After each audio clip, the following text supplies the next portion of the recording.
Farm villa Chavakkad. ഞങ്ങളൊരു vacation trip പോലെ പോയതാണ്. 150 രൂപയുള്ളൂ ഒരാൾക്ക് ചാർജ്. നല്ല നല്ല മൃഗങ്ങൾ, പക്ഷികൾ, നമ്മൾക്ക് ചായ അടിച്ചുള്ള പക്ഷികൾ, പൂച്ച, എല്ലാത്തിനെയും എടുക്കാൻ പറ്റി. ഡേഞ്ചറസായൊരു സാധനം, അതും ആരോഗ്യത്തിന് യാതൊരു ബുദ്ധിമുട്ടില്ലാതെ. അയ്യോ, എനിക്കത് വീഡിയോ കാണാൻ തന്നെ പറ്റില്ല, അത്രയും എനിക്ക് പേടിയുള്ള ജീവിയാണ്. പാമ്പിനെ എടുത്തു, കുഞ്ഞി മുള്ളം പന്നി, അണ്ണാൻ, ഇത് ബാറ്റ് പോലത്തെ അണ്ണനാണ്. പിന്നെ ബേഡ്സിൻ്റെ കൂട്ടിൽ പോയിട്ട് നമുക്ക് ഭക്ഷണം കൊടുക്കാം. അവൻ്റെ മേത്തൊക്കെ ഒരുപാട് പക്ഷികൾ വന്നു.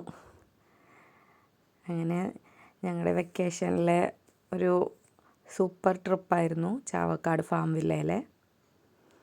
നിറയെ മൃഗങ്ങളെ കാണാൻ പറ്റി, അടുത്തിടപഴകാൻ പറ്റി, തൊടാൻ പറ്റി. സ്റ്റാഫുകളും നല്ല സൂപ്പറായിരുന്നു.